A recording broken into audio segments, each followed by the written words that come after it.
Good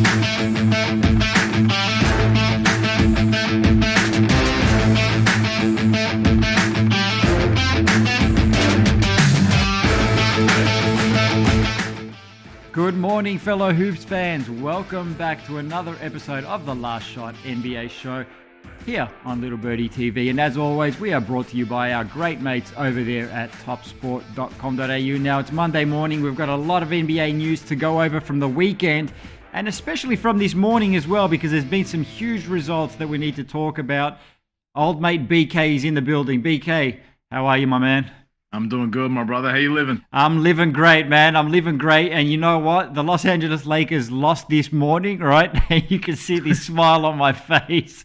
We are going to talk about them right now. And look, honestly, hopefully this is like one of the very last times we talk about this abomination of a team for this season, BK, because they went down to the Denver Nuggets this morning. Nikola Jokic absolutely, like you said, busted them right open. They lost 129 to 118. The San Antonio Spurs play. They're actually in action right now against the Portland Trail Blazers, which nothing's given, but that should be a win for the Spurs with the way they've been playing, the way Portland's been playing. If the Spurs do win, they're going to be 2 full games ahead of the Los Angeles Lakers for that last play-in spot with just 4 games remaining. BK, was this morning the final nail in the coffin? I've got to do too much maths to work out how the Lakers can make the play-in, and I think that's the signal that we might be done here with this Lakers team. No Bron today, and they still just didn't have enough. AD and Russ, put up numbers, but this team just it's not going anywhere fast, and I think it might be time to put a fork in the Lakers. Listen, I think LeBron's already reached that point because I know he's been, having some injury, problems of late. But my man was sitting on the bench with hoodie on, sunglasses on, like just chilling while his team's getting, busted open by the Denver Nuggets. Like, mate, this thing's been cooked for a while. Like that fork has been stuck into them for a long time now. Hey, LeBron did his part. He did his part. Listen, he's carried that team as far as they can go, right? Like it's, and my thing is now, even if they do make the play, like they're not overturning a 2-game deficit at this stage of the season, but let's just say they somehow make the play-in stages. It's like, what for? Do you know what I mean? Like, what are you going to achieve from all of that? I don't know. It's just going to be Groundhog Day from last season coming up against the Suns in the first round. If that's how it shakes out, if they get that 8 seed, and we know how that's going to go in a 7-game series. Yeah, it's not going to be a 7-game series. That's going to be a quick 4-game series. All right, BK, listen, I've been saying it from day one. If we go back to the very first episode of the show when we were talking about the Lakers, I thought they were going to win some games, right? So I was wrong on that. I still thought they were going to get around 50 wins just because they had a lot of talent around this team. I've been way off on that, but I was correct in saying that they were not going to be a championship contending team. You hung on to the island for a while, BK, so I've definitely got to give you credit for that. I was there till about yesterday, but when you look at the fact that AD, Westbrook, and LeBron played 6 games together this season, like they never really got to get going, in their full form. AD was obviously out for a long time, and they just never, ever got to build any consistency during this season, figure out an identity. The defense was non-existent. They never really got a chance to be the team we thought they might be. And it turned out that LeBron just had to kind of carry them and, damn near lead the league in scoring, which was not the plan at all. But it's going to be an interesting offseason there in Los Angeles to see where things go from here. Yeah, and look, you mentioned about the 3 of them only playing 6 games together. Even AD and LeBron, I believe, have only played like 26 or 27 games together this season. It just seems when one's injured, the other one's healthy, and then one comes back, and then the other one gets injured. So you're right, they haven't had that continuity there, but it goes deeper than that, BK. The roster's just a mishmash of players thrown together. There is going to be some movement there in the off season. We'll see what happens. Does LeBron want out? I don't know. We'll have to wait and see what happens. Let's talk about a couple of other teams over in the East. BK, the Brooklyn Nets, Atlanta Hawks. Atlanta beat the Nets yesterday despite Kevin Durant's 55-point game, which was a career high from him, which is actually surprising that his career high is only 55. I thought he, would have had more than that at some stage, but I was wrong. So Atlanta leapfrogs the Nets. Atlanta is now into 8th. Hawks have won 5 in a row, BK. They're making a late season run yet again. They seem to do this time and time again. Now if things remain as they are, they're going to be facing Atlanta in a 7 versus 8 matchup. So let's talk about Atlanta a little bit, BK, because you have been kind of high on them, or higher than me anyway, on the Hawks this season. Do we like them in a 7 versus 8 matchup against the wounded Cleveland Cavaliers? I do. The Cavaliers' injury problems have kind of derailed them a little bit. But the way Trae Young's been playing, especially over this last kind of month and a half, like he's been putting up 30-10 games every other night. And if it just comes down to one game, I'm going to take the guy that took his team to the Eastern Conference Finals last season. If it just does come down to that one game to get into the postseason. So shout out to the Hawks. They've done a great job. They left it late, but they're looking good. Yeah, they did start this run a little bit earlier last season on their way to that deep playoff run. They have left it a little bit late, but the thing is they've really thrown themselves into contention. And like you, in a one-off game, I'm taking Atlanta in this because Cleveland have really dropped. Obviously, like we've mentioned before, they've been battling injuries. They had COVID guys out with COVID earlier in the season. In a one-off game, I'm taking Trae Young as well. Like, I just think he's playing fantastic basketball right now. He's putting up big numbers. They're in a groove. They've got that momentum. Yeah, like I'm taking Atlanta in a one-off game against Cleveland. Easy. And even in a first round series, I'm not saying that they're going to upset anyone at the top, but that's a team you don't really want to face in a 1-8 or a 2-7, however it works out. That's not. This is a very good team. They just haven't really got it together this season. We saw them kind of start off pretty slowly, but it was only 11 months ago they were in the Eastern Conference Finals. Yeah, see, that's where you lose me though, BK, because over a 7-game series against one of the upper echelon of the East, I don't think they've got enough over a 7-game series. No, I don't think they've got enough to win, but I think they've got enough to make it annoying for a 1 or 2 seed. Yeah, I could see that. Now, look, Brooklyn now are currently in 10th, right? So they're behind Charlotte, but both those teams have clinched a play-in spot. For a first-up game, though, obviously if things remain the same, the Nets would play Charlotte. They would have to travel to Charlotte for that game if they stay in the 10th seed, BK. Brooklyn has been up and down. When they're hot, they're hot. When they're cold, they're cold. Old mate Patty Mills seems to be more cold than hot lately. How do we like them in a matchup with the Hornets? Man, Patty just seems tired. Man, he played a lot of basketball this season, especially in the early part of the campaign, and then coming off the Olympics as well. Like he just played a lot. Career high in minutes, and he was having a fantastic season shooting the ball, but it's been tough probably these last sort of 2 months for Patty, and especially since James Harden was traded, because we saw what kind of combination they struck up. It doesn't really have that same mix with Kyrie Irving, who is more of an isolation guy.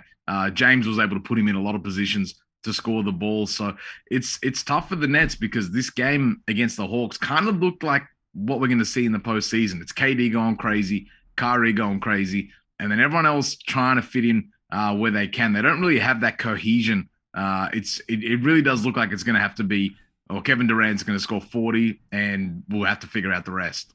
Yeah, it's similar to the Lakers, right? But obviously not as bad. They just haven't found that identity. They haven't found that cohesion.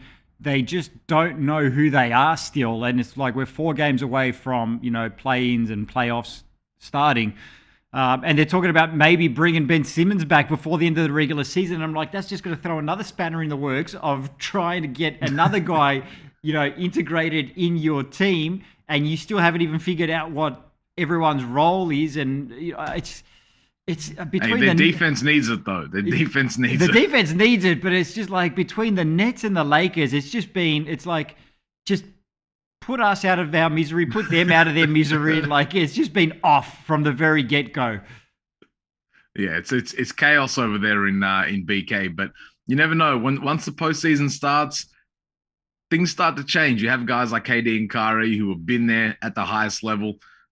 I still have some hope for the Nets if they can make it into the playoffs, that once those two guys get going, that could be enough to get you through. Look, I don't disagree, and guys like Kevin Durant and Kyrie Irving, I'm not prepared to write them off just because I know what they can do, especially in big game situations and in playoffs. They've proven it over time, right? Their credentials are impeccable. I just feel like everything's been so off with this team where it's going to take like a miracle for them to get past like an upper echelon Eastern Conference team in a 7-game series. I don't know. I just don't see it, BK. Especially because those teams are rolling right now. The Sixers, the Heat, the Bucks, the Celtics, especially those two teams. They're coming in at the right time, very, very hot. So it's tough because it's not just one or two guys from those elite teams. Like the rest of those rosters, they know who they are. They know what their roles are, and you can't say the same for the Nets. So it's going to be interesting nonetheless, because even in that 1-8 or 2-7 matchup, they still have Kevin Durant and Kyrie Irving, and that enough is enough to scare an opposing team. But I don't know if it's enough to get through.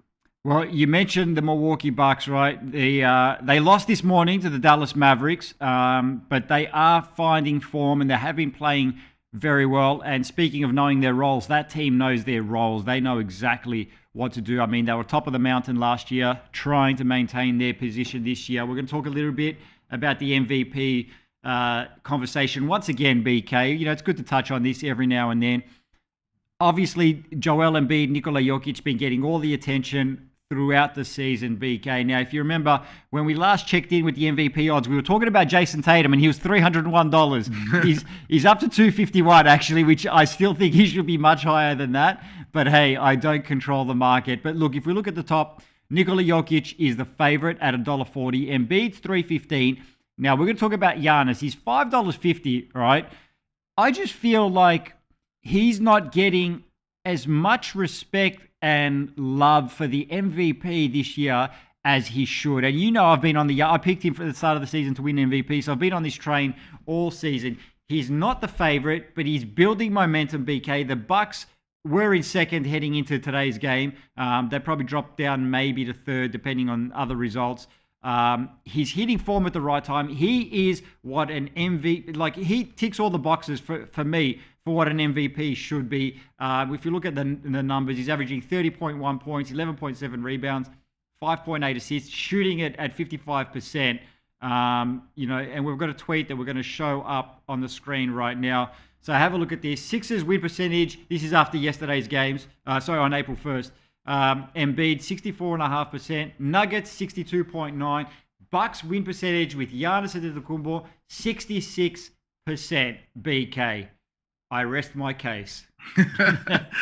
You're absolutely right, because all season it's been Jokic and Embiid, and I've been on the Embiid wagon for MVP, but it is for the whole season. And this last kind of 2 weeks, Giannis has sent a reminder. Like, he busted up the Nets. He did the same thing to the Sixers. And look, he's improved this season. He's a better free throw shooter. He's shooting, over 40% from the mid range. And when Brook Lopez went out, Giannis has played a lot of center this season. I think 41% of his minutes have come at center. So he's kind of doing everything for them defensively. He's a defensive player of the year candidate. He's right at the top of the scoring leader charts. It almost seems like a no-brainer. Like, when you put it all together with the arguments that you make for Jokic and Embiid, Giannis is kind of doing all of those things at an extremely high level. And this kind of almost feels like we're going to look back on it in a couple of years and be like, wait a second, he didn't win MVP that season? Facts. Look, and I've said, I'm going to keep saying it. People are going to get sick of me saying this on this show and in real life when I talk about these conversations. You can't give MVP to Nikola Jokic for finishing sixth in the Western Conference. I'm sorry, you just can't do it. So for me, it comes down to Embiid and Antetokounmpo. Antetokounmpo, if you remember, BK, I think he was $7 last time we checked in with him, which was a week and a half ago that we spoke about the Tatum MVP chances. He was $7 then, so he's firmed. He's into $5.50, BK. I'm going to go into my crystal ball here, all right? I'm gonna say that Giannis Antetokounmpo, and I've been saying it all season, is going to be the MVP this season. That's what my crystal ball says. Hey, sometimes we don't have to overthink these things, Yeah, that's exactly right. Look, to be honest, if Embiid wins it, I'm not going to be mad because, you could make an argument for all three of those guys, really. It's just for me, I look at Jokic. I can't give it to a guy whose team finishes in the lower half of the top 8. But you could make an argument for all three, right? I mean, honestly, I wouldn't be mad if either one of those guys won it. Yeah, I'm with you. Results matter. You have to win games, and I know Jokic has done it pretty much by himself without his next, second and third best player, which in itself is impressive. But I think you have to be a top 4 seed, and then defense obviously comes into it as well. Embiid, ticks that box. Giannis ticks that box, Yep.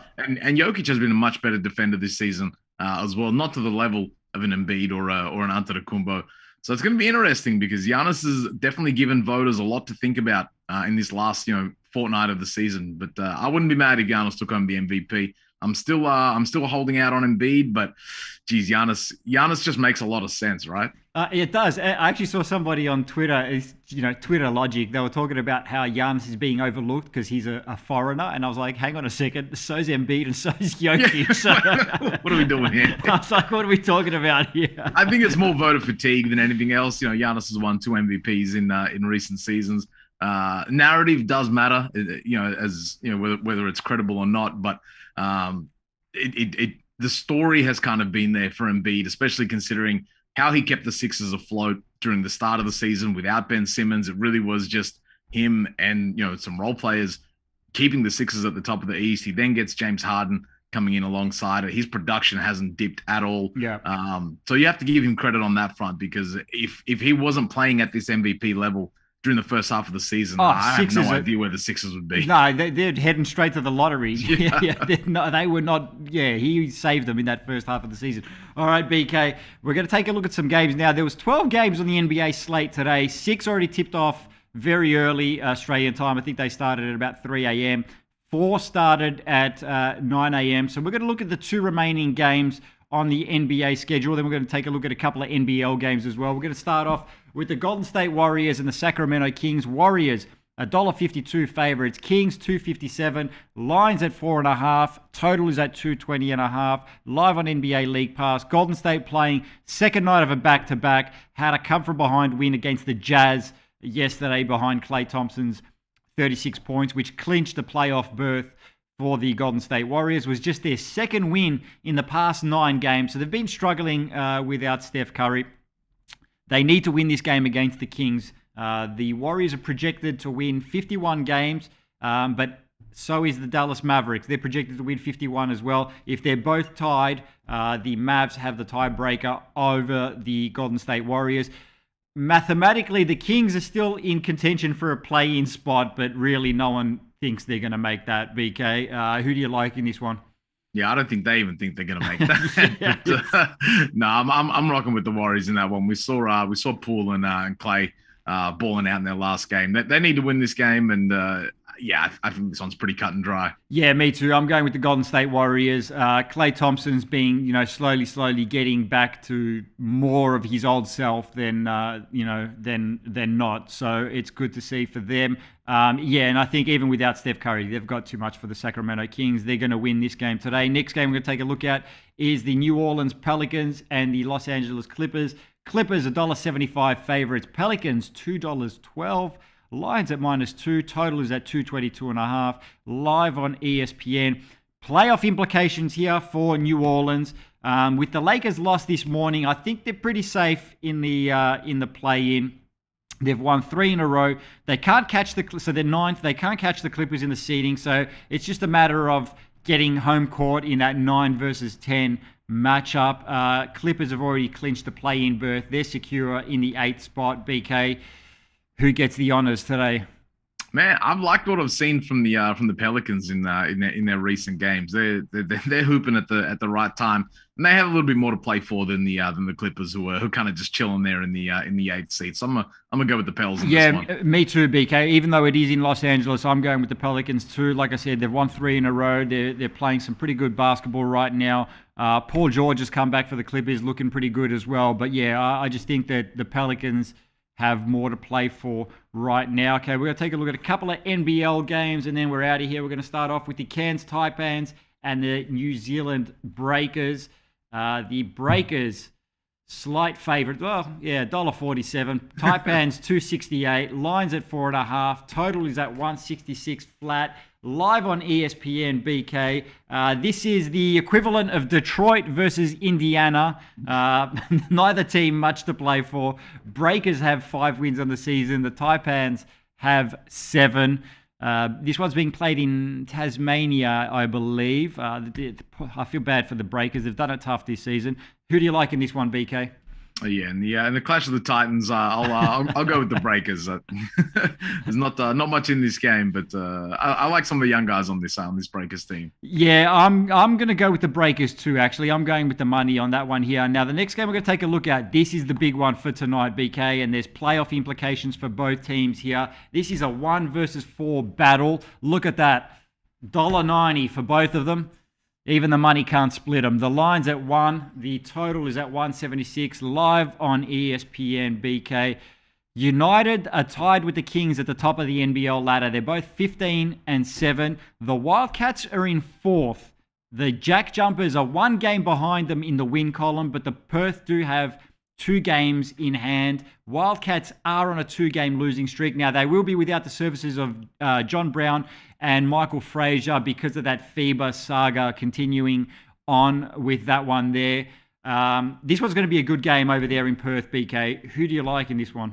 Yeah, flip a coin for this one. This one's going to be pretty electric. They do still have Cotton and Law, so I'm gonna go with the Wildcats in a very, very close one. I think this one will come down to a couple of possessions, and we know what that means when the Wildcats are involved. Look, BK, you said flip a coin. I'm going to go to my magic crystal ball once again. I'm going to ask the crystal ball who is going to win this game. And you know what? It's hard to go against Perth at home for all those reasons that you said. And yeah, I think they snapped that 2-game losing streak. It's going to come down to a few possessions. I agree with you on that. It's going to be a close game. It's going to be a good game. So I'm definitely going to be tuning into that one on this Monday night. All right, my man. That's going to be it for this show. We're going to see you again later in the week with, I'm sure, the Lakers obituary for sure by Friday. My official departure from Westbrook Island. We're going to have a cake or something just to celebrate it. All right, my man. We'll see you on Friday. This has been another episode of The Last Shot NBA show here on Little Birdie TV, brought to you by our great mates over there at topsport.com.au. We'll see you guys Wednesday morning. Thank you.